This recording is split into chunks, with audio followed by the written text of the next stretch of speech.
what I want to start off with. Did you all enjoy AEW Raw?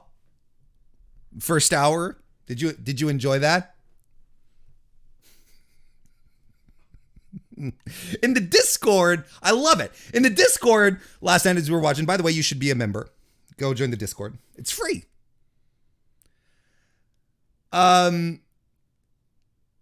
In the Discord, when when Dynamite started with the promo, everyone was like, "Oh, Warren's gonna hate this. Warren's gonna hate this," and Warren did hate this. I hated it. I hated the first 45, 50 minutes of Dynamite last night, because I mean, if I want to watch this kind of shit, there is 5 hours of programming, 7 hours of programming that I can tune into on a weekly basis to get exactly this. And I'm not impressed.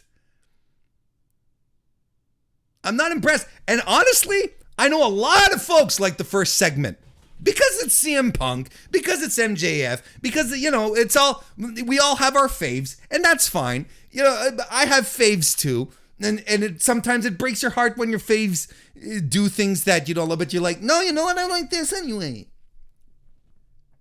But listen, this is what we got. This is what we got. A stellar Justin Lopez. Nice to see you. Welcome to the chat. I like usernames that have an adjective in them. I always dig it. Stellar. It's not just Justin Lopez. It's stellar Justin Lopez. It almost feels like you should embroider that on a jacket. Anyway. Because, look, this is what happened, right? Wardlow comes out unannounced. He's got cardboard cutouts. He goes and sets them up in the ring, right? He gives marching orders to Justin Roberts to introduce the rest of the Pinnacle. And the rest of the Pinnacle come out, and they're partying, right? They're celebrating. MJF comes out. Why? For a celebration. A victory celebration. Now, where do I see victory celebrations almost on a monthly basis? Maybe like every 3 weeks or so. Where do I see this kind of setup on a fucking regular basis? Didn't the Alpha Academy just a couple of weeks ago have one of those? Where they had, instead of having cardboard cutouts, they had balloons, right? All that kind of stuff.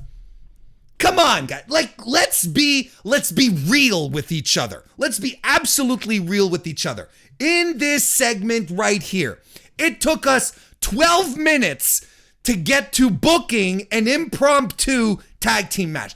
I want you to ask yourselves, where have you seen this before? And again, and again, and again. I get it. It's a trope. Okay? I get it. It is a trope in wrestling to do this impromptu tag. But it took us the length of a Roman Reigns promo on SmackDown to book a match, which is essentially what most, maybe not most, but a lot of Roman Reigns promos end up doing. You're going to face X in this match tonight, or the Usos are going to face X in this match tonight. I'm sorry. If I'm nothing if not consistent. I don't like opening promos for wrestling shows. I sit down to watch wrestling. Don't give me microphone time, or as Brandy Rhodes would say, open mic night. I don't give a shit. Not straight off the gate. Dynamite has developed a reputation. It is the cornerstone of what makes Dynamite great. Hot opening match, hot main event, and everything in between just clicks. Why are we starting off with talk? I don't care. It is the most low energy way to start any wrestling show. There are exceptions, of course. There is always context. There is always exceptions. CM Punk returning at the United Center in Chicago. Of course, you start with that. John Moxley addressing the audience after returning from rehab for being gone for a few months. Yes, you start with, because that's significant. It's important. But having a drawn out 12-minute promo to set up a match later on in the evening, I got no use for that. I don't have use for it with the other guys. I most certainly don't have it with these guys who actually deliver the type of wrestling show that I really like. So yes, I'm being critical. Doesn't mean that I want to torch AEW down and say, fuck this place, it's time for it to die. Of course not. But I don't like where it's going, because the opening promos have been happening more and more frequently. Oh, yeah. Absolutely more frequently. And that, it grinds my gears, guys. I don't like it. I mean, look at the content. Look, these are the notes I took, okay? He's the best in the world because he beat Punk twice. This is what he's telling us. Okay. Sure, and I can get behind that. It's good heel heat. He thanks Shawn Spears for helping him win. Again, good heel heat. And helps the Wardlow turn. Wardlow's expressions, fantastic. He has a new t-shirt. It's ass. Have you seen the t-shirt? It's bad. It's not a good t-shirt. CM Punk comes out with no music. I like that. They trade some barbs. Oh, what a novelty thing. CM Punk and MJF having a war of words. By golly, it's not as if we haven't already had 45 minutes of that spread out over the past few weeks, right? It's are they going, is there going to be a Rosie O'Donnell reference? By God, maybe someone's going to say Chicago sucks. Oh, or maybe someone's going to say that CM Punk is hated by the boys backstage. Oh, goodness. I know we didn't get the Rosie O'Donnell reference, but we got pretty much everything else. And then there's this whole convoluted thing, even the setup for the match. I'm like, this could be so much simpler, because Punk wants a rematch, right? Punk wants a rematch with MJF, and MJF is like, I'll give you your rematch, CM Phil, if and only if you find yourself a partner backstage that's not Sting and Darby, who come out to flank CM Punk, right? If it's not because, and that's when he says, because you won't find another partner because everyone hates your guts backstage. And if you can beat FTR tonight, then you'll get your match. The match you get to pick the time, the place, and the stip, right?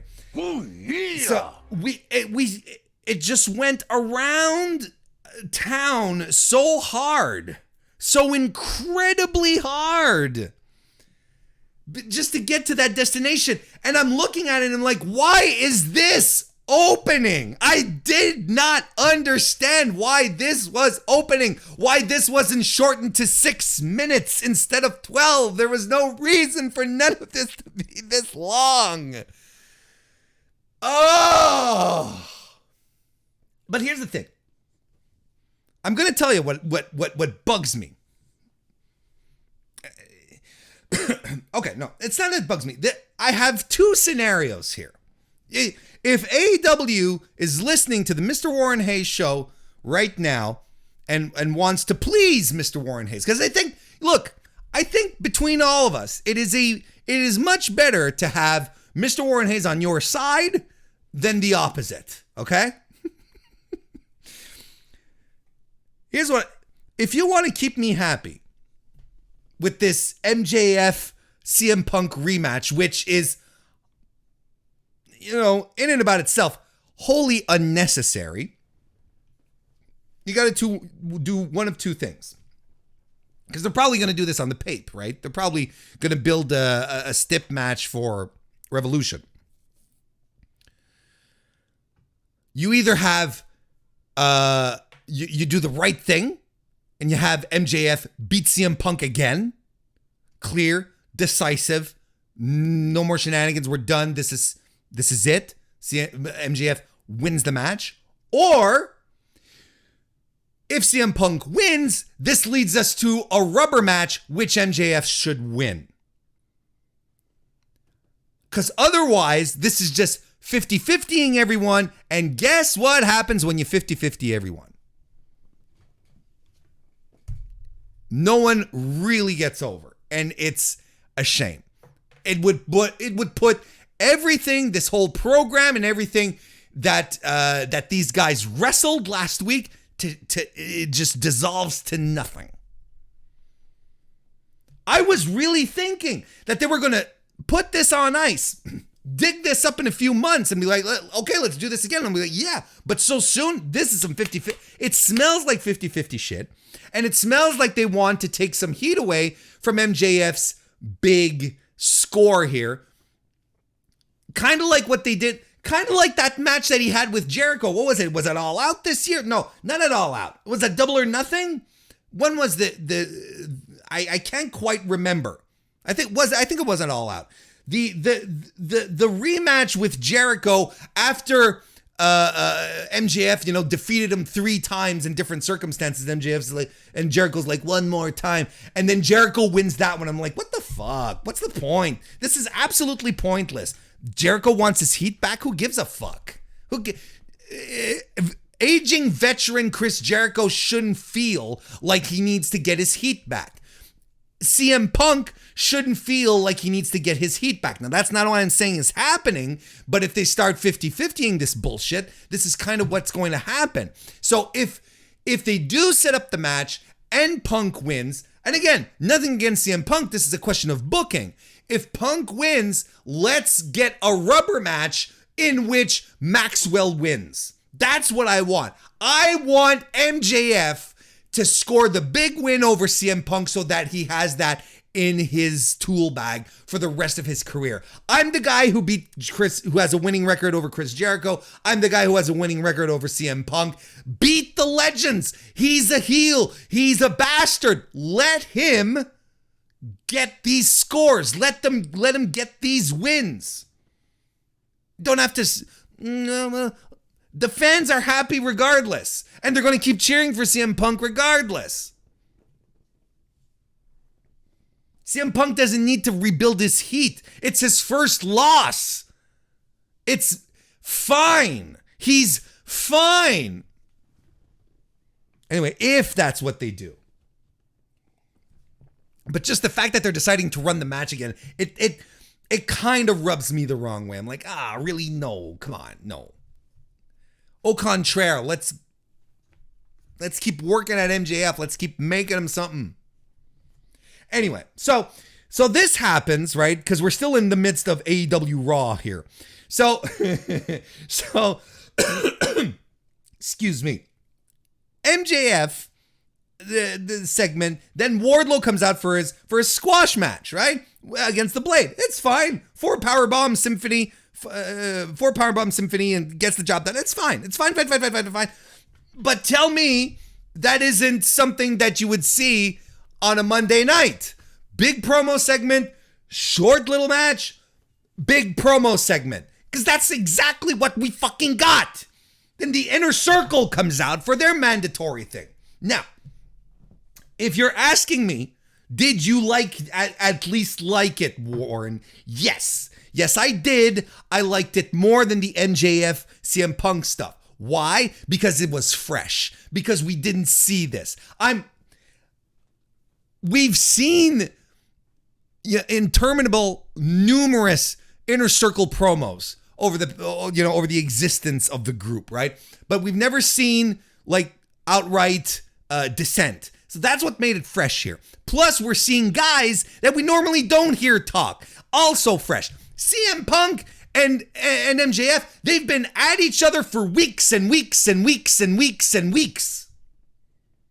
We didn't need more of that again this week. So I'm kind of like, a little fatigued, a little tired. I'm a little bored of this. This fresh. I like it. It's new. We got Santana, who's pissed off. Any little fight that they've had, he's telling this to Jericho. They had to change focus. It's always, the Inner Circle has always been about the improving Jericho, right? Making him look better, putting him in the spotlight. And anytime that Santana and Ortiz have had a little spotlight, any chance to win the tag titles, what happens? Yep.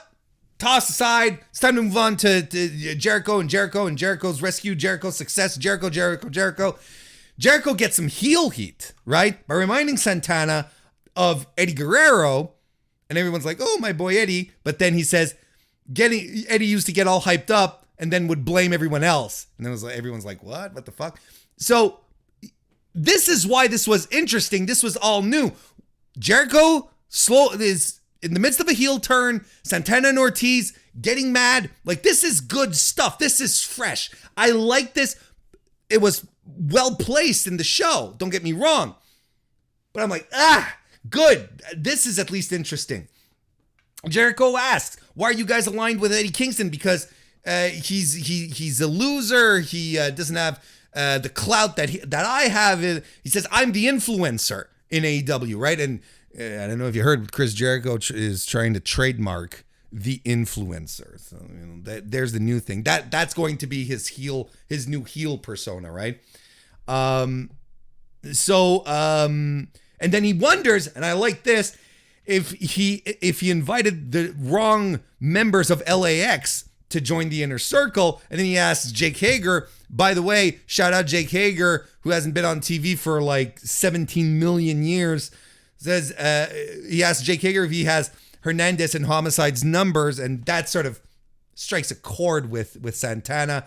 And then Sammy Guevara says he's going to quit again if everyone doesn't play nice. Next week we're getting Santana and Ortiz versus Jericho and Hager.